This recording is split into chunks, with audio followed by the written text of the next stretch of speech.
Ladies and gentlemen, I did not time this well. Right now it's like 7 a.m. Light was completely off. I had to turn it on to do some quick work because today I need to pull some frags from the famous Bahamallama Weeping Willow. There's some rich history behind this piece.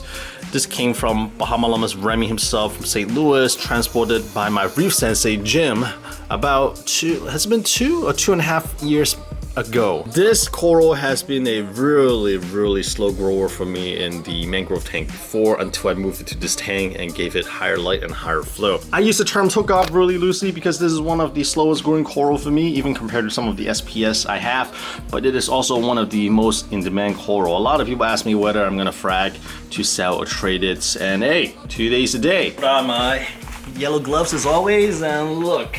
It's micro bubble scrubbing time. I think that means it's what, 9 o'clock or something like that? All right, let's see. Where is it? I think it's around here. Oh, there it is. Oh, it's decent size. I would say it's a teenager now. So let me go ahead and let me see here. I can probably do 3 frags or 4 frags. Probably can 4 frags. A bit of a crotch shot. I got my sharp pair of scissors, which is really important. There are a couple ways to frag toadstool leather. The more aggressive way is you just cut off the whole head and then chop up the top piece, which I don't have the heart to do it. The other way is cut the perimeters and then like slice up the edges.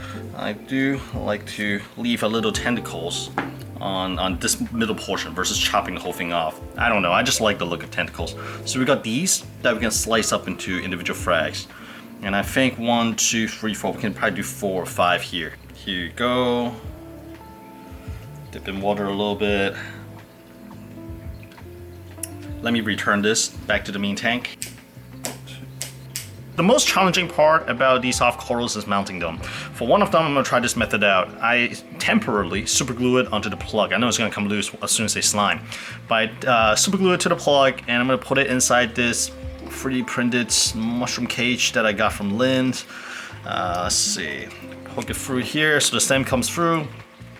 We'll cap it, so when the frag come loose, at least it'll stay in the cage. Hopefully it'll settle onto the plug long enough to attach. And I'm gonna try to place this close to where the original colony comes from. And the other 2 that I have, I think 2 is going today. The other 2 that I have, I'm gonna put it into a container that I'll show you in a little bit. First, right here, we have the toadstool in a cage. Yeah. We also have the Nemo. We do also have the Nemo. We do also have the dory. And what we also have is right here. The other method that I'm trying, basically have them in a open top cage. And I leave the cap off because I feel like these guys are kind of heavy enough and don't spend enough to float out. So I want to maximize the water flow. In the past, I've tried, well, not with these coral, but like different corals, there's not enough flow and they just kind of melt it. So I'm hoping that with the cap off, it'll do well. And it'll do well enough to attach a towel at the bottom. And I can just cut the towel up and then super glue the towel onto a frag plug. Hopefully this will work. We'll see. We'll give it some time. We're going to compare these 2 methods. It's not a scientific test simply because, I mean, obviously they're in different area, different light, different flow. But I'll just get a general vibe. As long as they don't melt, I am happy, even if it takes a little bit longer time. It has been a while. We are finally back here at the House of Tropicals. Today we're gonna show, oh my goodness. All right, maybe we should, okay. Daddy, that's right. Ooh, look at this Texas Holy Rock. Looks almost like, it's almost like mackerel rock, right? But it's kind of heavy. Good shape. Let's keep going. Oh, when was the last time I stepped foot in a local fish store? Baby snail. Baby snail? Yeah, look. Yeah. Torches, of course, look. Where's the Go to, wow. A little pricey. A little pricey, but I think these are multiple heads. What do you want to buy? Stingray? Yeah. My tank is too small. I'm gonna buy it. That's neat. I'm gonna buy it. Oh, we got, is that stonefish? Scorpion fish of some sort. Go to mommy. Alright, Emily swears this is real. Yes, that's a cherry blossom, because we're near DC. Hey, look here. I used to have this. I used to have this. That's a leaf fish, that's cool. Honestly, leaf fish. Leaf fish. Me too, Daddy. Oh, harlequin, ooh. For 70 bucks, we'll get one. We'll get one of these. Oh, I'm happy to see this. Looks like they have some nice little leather here as well. Really delicate one. That almost looks like a Fiji yellow. That one looks nice. I'm not sure what that is. Leather. Things are a little bit pricier now. But that piece looks nice too. Alright, here is what we're here for. Plants. Look at all these plants. House of Tropicals is probably one of the local fish store with the most selection of plants around the area. DC, Maryland, Virginia area. Just look at all these. Lots of varieties. Yeah, my goodness. What's that? It's gonna pinch you. I'm gonna buy it. What is it? Crab. What kind of crab is it? You can buy it. We don't have a tank for it. We don't. Alright, anyways. Back to looking at plants, dang it. Lots of really cool options here. But today, my goal is just to get some moss and maybe some micro hair grass, which I don't think they have at the moment. So some moss would do. We got some weeping moss, which I've not seen before. I'm looking for some flame moss. Christmas moss would be good too, so we'll grab some of these. Here are all the shrimps. Let's see, we got some crystal shrimps. I think we got our winners here. These galaxy shrimp, if I can focus on them because they're so small. Looks absolutely fantastic. Look at this guy. Absolutely beautiful. Price tag kind of reflect that, $15. But if you're just doing about 8 or 10, still a decent amount of fish, but he's absolutely gorgeous. I need a better camera. Beautiful fire shrimp. Look at these guys, always so gorgeous, but I am kind of hesitant putting more like cleaner shrimp, fire shrimp into my reef tank simply because of how aggressive they are towards food. I would feed the corals and they'll just kind of plug right in, plunge into the coral, yank the food from its mouth. But they're gorgeous, huh? Look at that. Look, there's a mandarin fish. Yeah, we would love to get another mandarin fish at some point. Probably a captive bred one, it'll be easier. And of course, better for the environment too. That's a cute little fish, a flower fish. Look at that. Wow, it's cute. I like that. Look, a tiny puffer fish. That is also cute. Oh, you mean the one in the back? Oh wait, the one in the front too. Really cool. We got cowfish and look at this one. That boxfish has some really interesting pattern. Love it. Still one of my dream fish to keep at some point. That's a really pretty wrasse too. This guy right here. Radiant wrasse maybe? Beautiful. Look at these chromas too, the yellow and black striped ones. Absolutely beautiful. But I think they change color as they grow up. Otherwise it'll be fantastic. Clean the wrasse, cleaning out a fish. Look at this. Beautiful. Yeah, it's like, let me help you pick off some parasites. Looks like everybody's clean. I didn't know the reef spiny lobster gets this big. Daddy, look, the starfish broken. I need something else for scale. Here's Leon. Here's a spiny lobster. Wow. Why is it big? That is a big dude. That's probably 8 inches. The body, just a body. Daddy, it's yummy. She said that we eat these in Asia. Daddy. Spiny lobsters. The same type, different color, right? Daddy, yummy. I think that's different. This is one of the things that we're looking for, harlequin shrimp. We need 1 or 2, depending on the cost. This will take care of the Asterina Starfish. This is excellent. They have a lot. And it looks like they also have yasha goby as well. We'll definitely get 1 or 2. Where is it? How much is the harlequin shrimp? Oh, they got a lot of harlequin shrimp. The whole tank full. Yeah, $69 each. Not the cheapest, but we do need to take care of the. I mean, $5. Emily just saw the price of it. Daddy, It's like 69. I told her it's $5. Several song-filled hours later. I just got back home from the House of Tropical, and look at this. So we fragged these Bahamallama Weeping Willow this morning. Look at this. The frag's already putting polyp out, which is always a great sign. The original colony, not too happy. Polyp's not out yet. Can't really see inside. You can kind of see inside the cage. Polyp's not out here.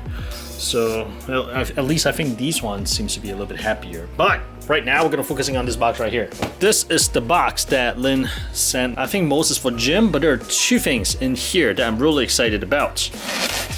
We got some questionable white powder for Jim. Nice, look at this. New logo, Reef Nerd Aquatics. She does sell things online. If you guys are interested, definitely take a look. Ooh. Open this up real quick. I think I just have 1 or 2 items. Oh my gosh, man. Dang, look at all these things. I think all of these for Jim except for 1 hammer from ACI and 1 fresh cut Pectinia. Let me see here. Is that it? I know she said there's 2 that's not labeled, and I'll just take 1 of them. Look at this guy right here. And also look at this. Oh, wow, these are chunky. So these are the rainbow Pectinia that stayed with Jim for a long time and me briefly. I think this is definitely the bigger piece. I'll take a smaller piece. Oh, this is it. This is the ACI King Hammer that I ordered through Glen, the Reef Nerd Aquatics. Look, it's absolutely beautiful. Let's go ahead and float this real quick.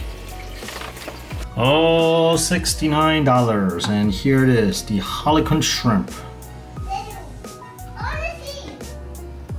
Look at this. Wow. It's Well, cool. It is a pretty shrimp. It is. I like that. Yeah. I like that thing. Yeah, $69. That did not sit well with Emily. Next time I need to be a little bit more discreet, I think. But right now we're gonna really carefully acclimate this guy. It has been floating in the bag, so the temperature is acclimated. I'm gonna leave this container in the sump, I think, to maintain the temperature. I've And then never seen that before. yeah, we're gonna slowly drip some water, tank water, into this tank to make sure the salinity matches up and the pH matches up. I want to put it here. I want to put it Hold on, buddy. And I have the chocolate chip starfish saved up for a long time, almost half a year at this point. To acclimate the Harlequin shrimp, Yes. we busted out the Yeah. good old dripper. Innovative Marine makes a really nice one. Of course, you can piece this together with these IV dripping stuff, but this is just like a nice all-in-one package. In the past, we have tried Harlequin shrimp directly in the display tank. They never really last more than a week or 2. And I think it is due to where's the wrasse? But this guy. I think the wrasse is probably hunting down all the shrimps. This time around, we're gonna switch things up a little bit. I'm gonna actually release the Harlequin shrimp into the refugium area. It should be really safe. I even have 2 chocolate chip starfish that have been ready for like half a year for this guy. He's been doing really well. So my plan is to maybe move both of the chocolate chip starfish to one side and just rotate it in. The main reason I want to get Harlequin shrimp is actually to scare all the Asterina Starfish onto the glass. Because one really interesting phenomenon that I observe is that whenever I have Harlequin shrimp in the tank, all the starfish seems to sense it and they all just climb to the wall, either the glass or the back wall. They just kind of climb and try to get away from the rock work. So I'm hoping that by having a Harlequin shrimp in at least the refugium, it'll kind of release something, maybe it's chemical or whatnot, to kind of cause all the starfish to climb. And once it happens, we can pull as much of the starfish as I can and just dump them into the refugium for them to feed the Harlequin shrimp. That's a theory. That's what I'm hoping to achieve. If it does not work, then my next plan would be to temporarily remove the wrasse to either the refugium or in a container box and release the shrimp here first to do all the job. And once the job is done, we will rehome the shrimp and release the wrasse once again. So first step, try the refugium method and manually remove as much of the stars as possible and move into the refugium as food. Second step, if that first step does not work, we'll trap the wrasse, release the shrimp in this tank, let it finish the job, then rehome the shrimp and then release the wrasse again. So it's a long-term project. We'll see how it goes. Nina has an opinion. Nina, what do you think? Do you think it's gonna work? Yeah? She doesn't care. She doesn't care.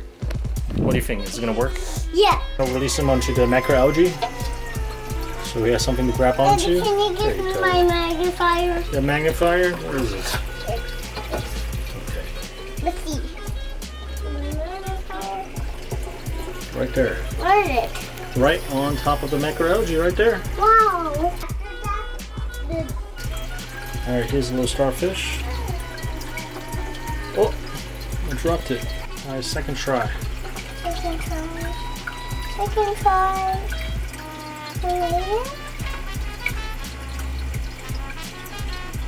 I want to eat it. Oh yeah, it's going for it. Oh yeah, it's going for it. Grab it.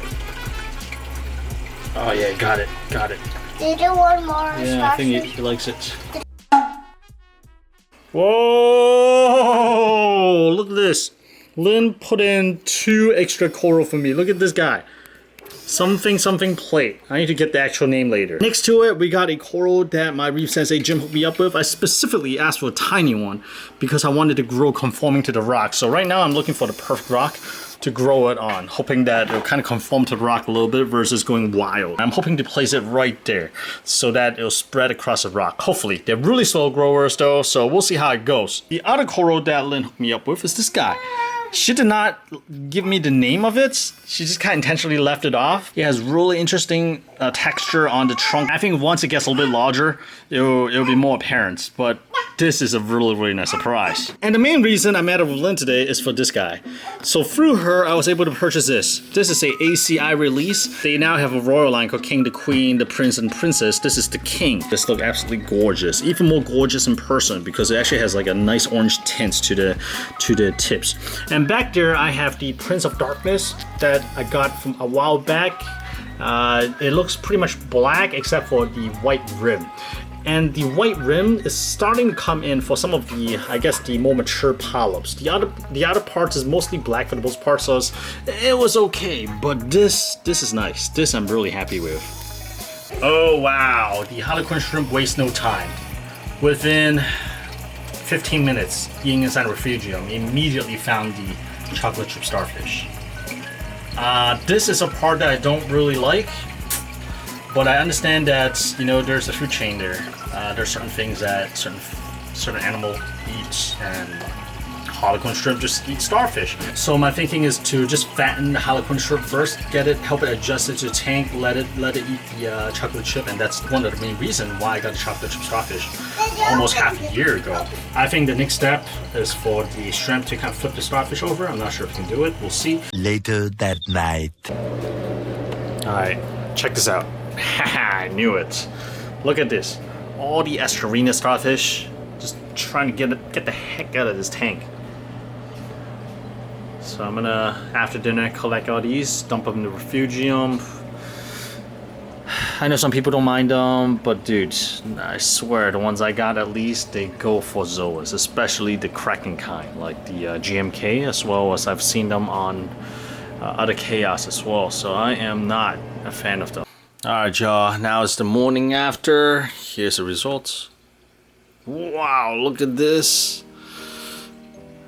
Look at this. All the Asterina starfish just on the glass, trying to get away from the rock work. In some way, this is sad to see. They're literally running for life. But again, I am trying to eliminate all the Asterina starfish from this tank. Yeah, normally I only find like 2 or 3 Asterina starfish on the glass. So this is different. There's definitely a phenomenon going on. And let's take a quick look and see what's going on downstairs. Alright, oh, the shrimp is back there. The shrimp set up shop back there. All the way back. It's actually ignoring the chocolate chip starfish, which is good. I'm really hoping that they'll eat up all the small ones first. Anyways, I'm gonna start picking these guys off. I just pulled a bunch out. These are the ones that's closer to the top and on the glass, simply easy to grab. I still have a bunch. I probably did maybe like 1/4. And I'll just check back later today and again tomorrow morning and just repeat the process. And I was thinking, should I just dump these and feed the shrimp in a refugium? But I think I would just kind of discard these guys simply because the purpose of the shrimp here is not to live here long term, is to clear out all the Asterina starfish, which is doing an excellent job. So if I just feed these to shrimp, it would probably just delay the whole thing because again, the purpose is not to keep the shrimp long term. Once shrimp is done here, I'm going to move them to the 17-gallon mangrove tank to clear out that tank. That one would be easy. I'll just drop the shrimp in there. There's no rats in that tank, so the shrimp can live there. And once it's done there, then I'll rehome them to other local reefers who need the Harlequin shrimp service. So it's kind of like having macroalgae in the refugium. Sometimes I'm like, oh, should I dose things to let them grow, like dose nutrient and stuff like that if nutrients too low? But then again, I mean, the purpose of the macroalgae in the refugium is to keep the nutrients low. So one has done its job. It's time to trim it back and has it move on. Here's the afternoon. Look, all the starfish just crawled to the front glass again. This is after the morning cleanup. This is not a normal occurrence. It's definitely a phenomenon. when they sense danger in the tank. Another morning, another harvest. All the starfish crawling onto the glass just makes things so much easier. I'm just gonna wait for the lower down ones, like these guys right here, to crawl up before I go ahead and harvest them. But look at these.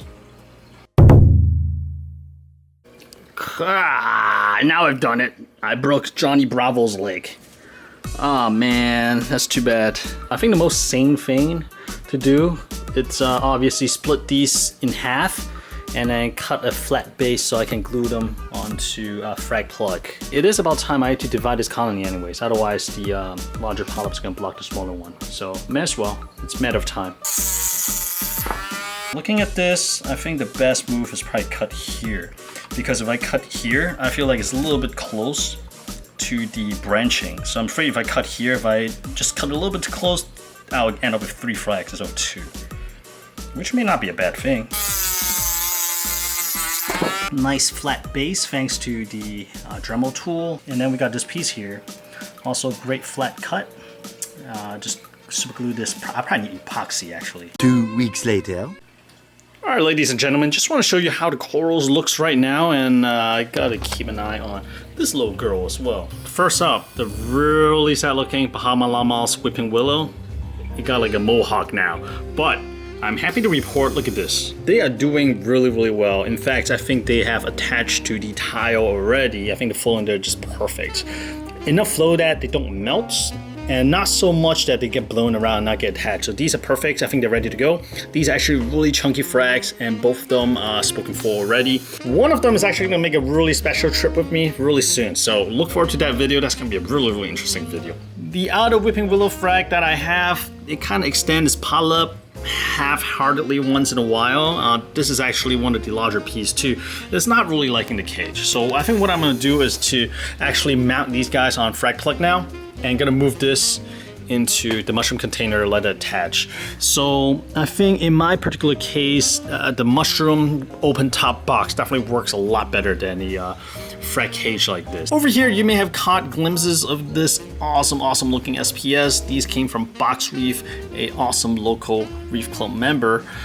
He has an amazing, absolutely amazing, mature and colorful SPS reef, which sometimes you find one or the other, but not often both. We have the Firecrackers, Bill Murray's, Walt Disney, and Goth Bonsai. They've been sitting in this location for about 4 days at this point. I'm gonna give them a couple more days before I start planting them into the rock work. Earlier in this video, you saw that I accidentally broke our Johnny Bravo's leg, and I fragged the whole colony into 2 pieces, and here we go. Both of them are doing well. Look at this. I actually need to move one of them. They're expanding a little bit too large. And the top one is sulking a little bit, probably due to the different flow and lights, but it's doing a lot better now. I'm continuing to dip these torch heads every week, and nothing has came off them since. I see like little traders, but nothing in terms of flatworms. So I hope that we're in the clear, but I'll continue to dip them for the next month, I believe. I also finally ran out of the Coral X dips as well as the Reef Primer, so I will be switching over to potassium chloride. This is one of the go-to dips for a lot of the budget reefers these days, and supposedly they're really gentle on the coral as well, so I'll be trying this out. It does not work well against like red bugs and certain things, but in terms of flatworms, they're also really effective. And I've also heard that just straight up out of DI freshwater is really effective against flatworm as well, but I figure since I'm already dipping, let's use something that will also kind of take out other pests if I happen to have any on here. But so far, so good. So I also have concern on whether the flatworm is going to get onto the other, well, it's not Euphyllias anymore, it's Flimbogalias, or however you pronounce it, basically the hammers and frog spawn. But so far, everything is like wide open and super happy, and at night I'll bring a flashlight and just kind of double check, and they seem okay so far. But once in a while, I do plan to pull just a random colony as like a spot check, just to dip them, make sure nothing comes out. So I'll be doing that. But again, so far I feel like everything's in the clear. At least the torches are. All right, you gotta chill.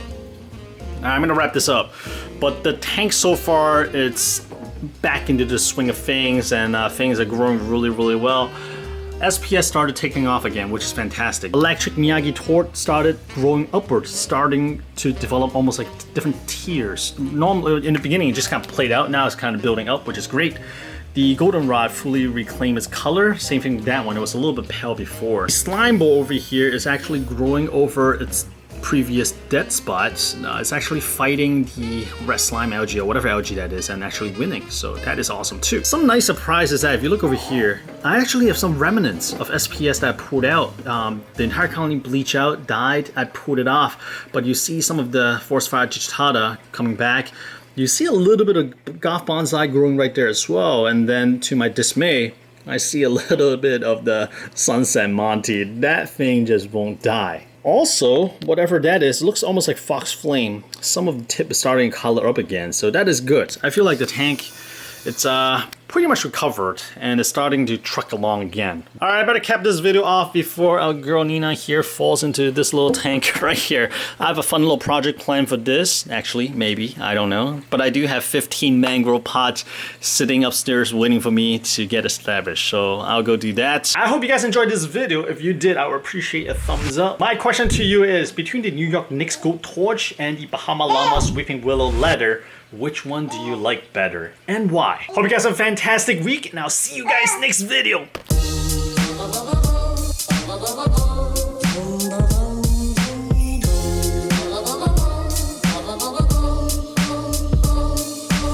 That's why we need a sharp pair of scissors, right? Here's one piece right here.